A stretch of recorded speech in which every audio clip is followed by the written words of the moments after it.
जहां प्रदेश 1 लाख करोड़ के कर्जे में हो,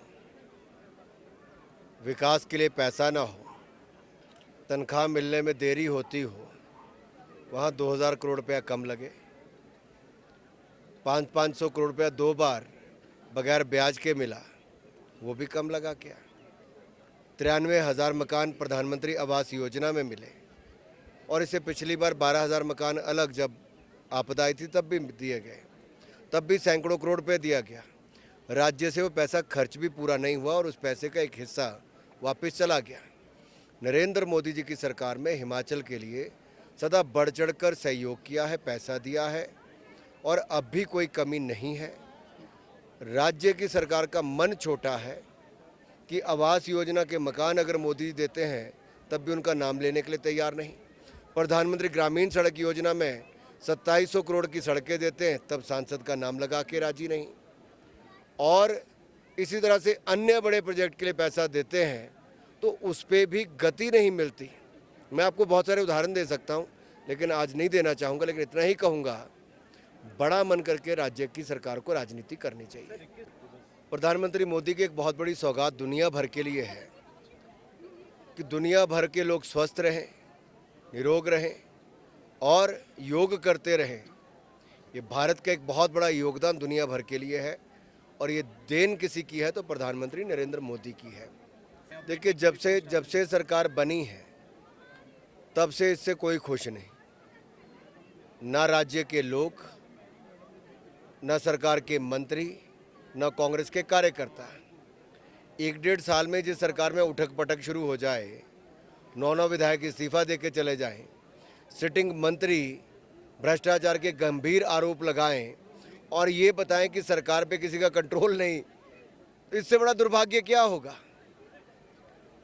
और जहां तक वन नेशन वन इलेक्शन की बात आपने माननीय पीपी चौधरी जी जो हमारे जेपीसी के चेयरमैन हैं, देखिए बड़ा मन करके इन्होंने इस कमेटी का आयोजन किया है। किसी की बात सुनते हैं, हर तरह का पक्ष सामने आने देते हैं। आज बहुत सारी बड़ी बात एक हिमाचल प्रदेश में जो हुई, हिमाचल प्रदेश इकलौता राज्य ऐसा है जिसने 8 अप्रैल 2010 को इसी विधान वन नेशन वन इलेक्शन पे चर्चा की। सुरेश भारद्वाज उस प्राइवेट मेंबर बिल को लेकर आए थे और उस समय उस चर्चा में आज के सिटिंग जो मंत्री हैं उन्होंने उस समय चर्चा में भाग भी लिया था। आज के मुख्यमंत्री स्पीकर उस समय उस सदन के सदस्य भी थे। पूर्व मुख्यमंत्री प्रेम कुमार धूमल जी उस समय मुख्यमंत्री थे, उन्होंने चर्चा में भाग भी लिया। स्वयं सुरेश जी उसको बिल लेकर आए तो वो सारी बातें भी आई और सब ने यूनानिमसली, इन सब ने उस समय आम सहमति से उसको पास किया था। तो कहीं ना कहीं सबके मन में तो है कि एक चुनाव हो जाए तो जनता का पैसा भी बचेगा, समय बचेगा, निर्णय जल्दी होंगे। आज थानों में से 84% से ज़्यादा लोग, पुलिस कर्मचारी, चुनाव के समय चुनावी ड्यूटी पे जाते हैं तो जनता के काम कौन करेगा भाई। टीचर्स हज़ारों की तादाद में इलेक्शन ड्यूटी पे होते तो बच्चों को पढ़ाएगा कौन। 50-50, 60-60 दिन आप कोई निर्णय नहीं ले सकते तो प्रदेश में निवेश कहाँ से आएगा और प्रदेश के निर्णय कब से होंगे। ये हर राज्य की स्थिति है। इसीलिए जेपीसी का मानना क्या है, चेयरमैन पीपी चौधरी जी ने कहा है कि ये जो हम बिल लाए हैं, सरकार लाई है, इसमें अगर और भी कोई संशोधन करके इसको और बेहतर बनाया जा सकता है तो हम खुले मन के साथ इस पर विचार कर रहे हैं।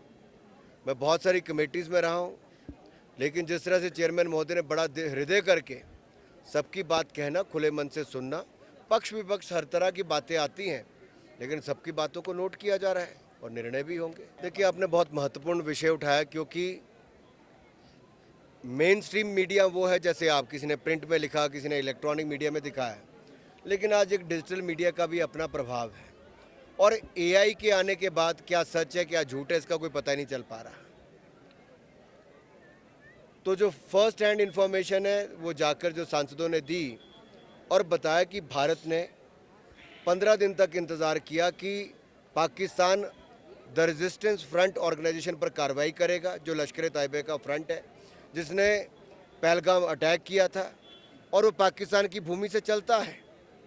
लेकिन जब पाकिस्तान ने कुछ नहीं किया तब जाके भारत ने 9 आतंकवादी ठिकानों पर प्रहार किया, बम विस्फोट किए, मिसाइल अटैक किए और वहाँ पर सैकड़ों आतंकवादियों को मारने का काम किया। हमने वहीं तक रोक की। हमने पाकिस्तान को अटैक करने के बाद बताया कि हमने केवल आतंकवादी ठिकानों को ही चिन्हित करके अटैक किया है, लेकिन पाकिस्तान की फ़ौज ने भारत के निर्दोष लोगों पर एक बार फिर अटैक किया और हमारे 26 लोगों की फिर जानें गई जम्मू कश्मीर के क्षेत्र में। और भारत को फिर मजबूरन पाकिस्तान के डिफेंस इक्विपमेंट पर, स्ट्रैटेजिक लोकेशंस पर और एयरबेस पर स्ट्राइक करनी पड़ी। पर हमारी जितनी स्ट्राइक थी वो नॉन एस्केलेटरी थी, रिस्पॉन्सिव थी और मेजर्ड थी, यानी कि उसको बढ़ने नहीं दिया हमने युद्ध को। सारी दुनिया जानती है कि भारत एक न्यूक्लियर शक्ति है, परमाणु ताकत हमारे पास है, लेकिन हमने ये भी कहा है हम कभी अपनी परमाणु शक्ति का पहले उपयोग नहीं करेंगे। इसीलिए भारत की दुनिया भर में मान सम्मान है।